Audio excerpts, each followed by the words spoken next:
Hello everyone, good morning. This is Lost Furukawa and welcome back again to another travel vlog series. And for today's video guys, nandito tayo ngayon sa La Union. So ayan guys, hindi na tayo nakapag-film kagabi kasi ako yung napagod din from work. Ang sinakyan pala natin is Spartas lang guys. So ang binayaran ko lang is 664 pesos I think. So nagbook lang kami online para sa bus reservation. So pwede kasi yun. And pwede rin naman walk-in dun sa Spartas. So ang time ng travel namin is 11 PM kagabi. And nakarating kami dito sa La Union I think 45 AM.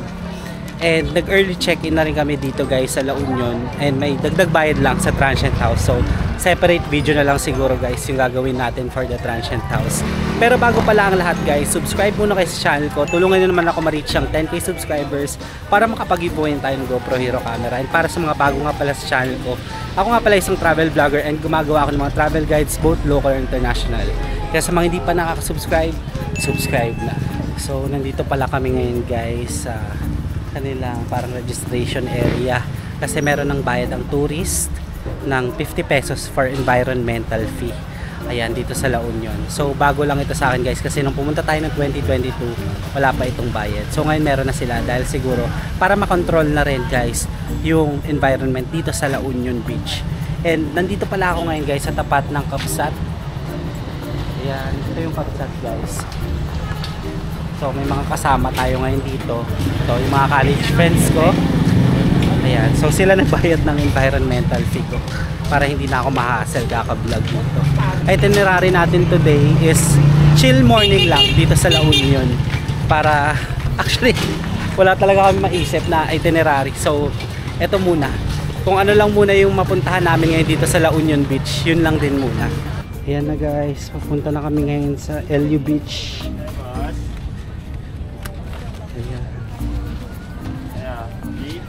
Ang ganda oh. Good morning La Union. Ayan, may henna tattoo dito. Ito guys yung Kabsat to. 'Di ba? So medyo mahal yung foods diyan. Saan tayo magta-touchdown? Doon na lang sa beach. Kasi namumblema sila sa touchdown guys. Ayan. Say hello to the vlog. Hi vlog. Welcome back to my guys.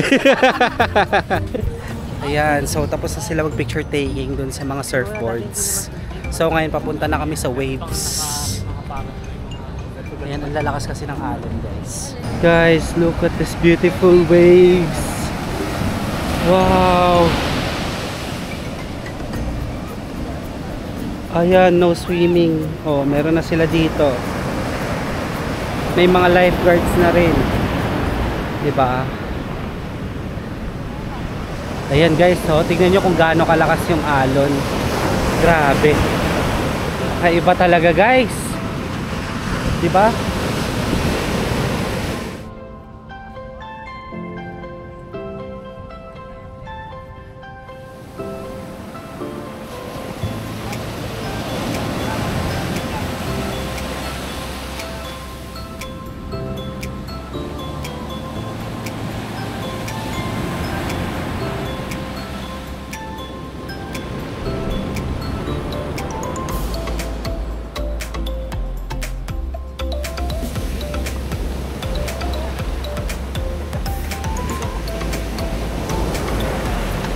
Grabe guys, mangha pa rin ako dito ngayon sa La Union.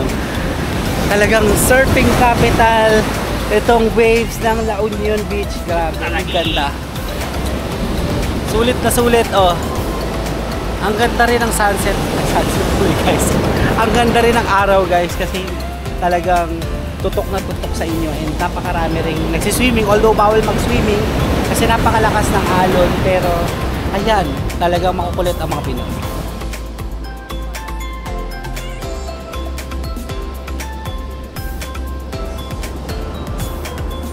So guys, ito muna kami na quick stop over to drink coffee and non-coffee drinks dito sa Clean Beach.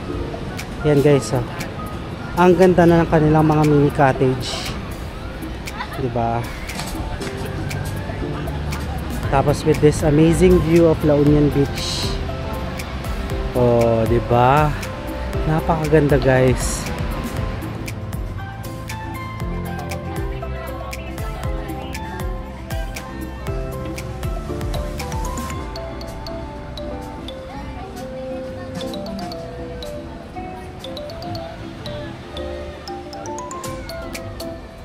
Yung chai latte. Guys, so this is our drinks na. Actually, video siya. Sorry. Ano tong tatlo? Mocha. Mocha. Tapos ito. Latte. Latte. Tsaka itong chai. Ito, chocolate. Chocolate. Sige. So, worth 200 pesos na to na yung mga to. Almost 200 na. Oo nga, nasa yung tsaka. Chai nga, chai.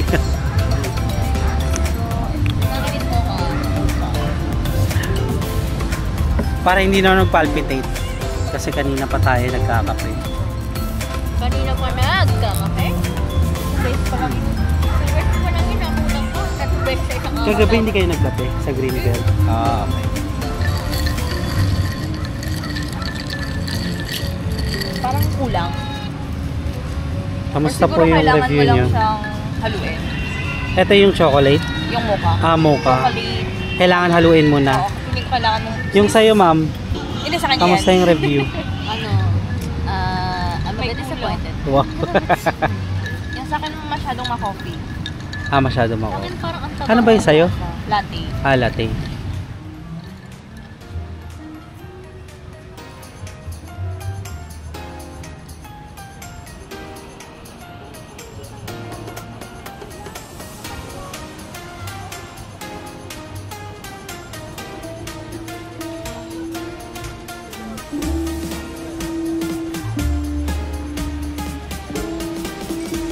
Ito guys, may mga pasalubong sila dito sa Clean Beach. Ayan. So kami palabas na dito. So we're done na guys. Uminom ng coffee dito sa Clean Beach and kami ay babalik muna sa hotel. And later magla-lunch din kami. So babalikan ko rin kayo later. Kami magpapahinga lang muna doon para ready kami mamaya sa lunch and also sa event later, which is ang Hydro 2024. So yun talaga yung purpose guys ng pagpunta namin dito sa La Union, and I'm really excited na matry yun later guys. Ano yan? Ang galing naman. Sama mo na ako, Kohi. So bibili kayo ng coffee and dyan nila ilalabas guys yung coffee. Ang galing no?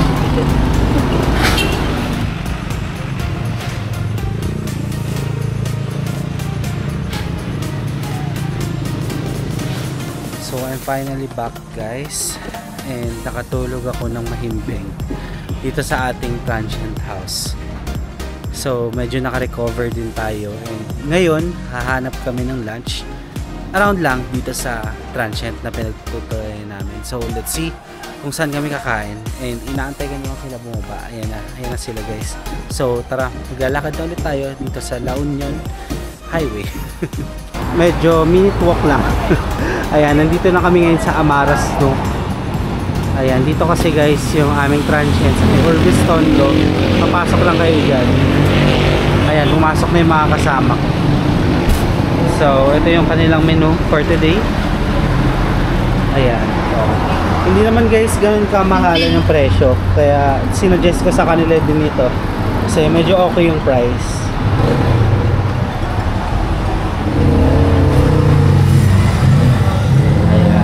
Naka-aircon. Kaya hindi kayo ma-hassle dito sa paglalang. Ito yung menu for today. Ito.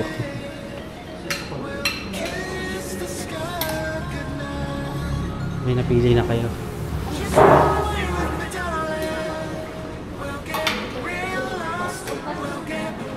Parang dinakda kayo sa dulo. So this is our lunch guys. Dinuguan with Coke. And anong tawag dyan? Shrimp. Shrimp pasta. Dinakdakan. And Caldereta. caldereta. Ayan. So let's eat na.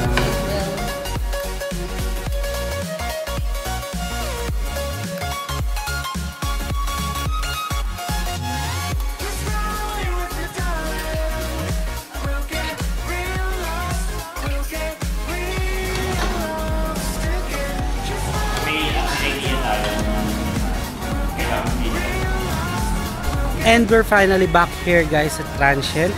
So ako'y nabusog din naman guys sa ating kinain. For only 165 pesos meron ka ng dinuguan na menu and also dalawang rice and also coke.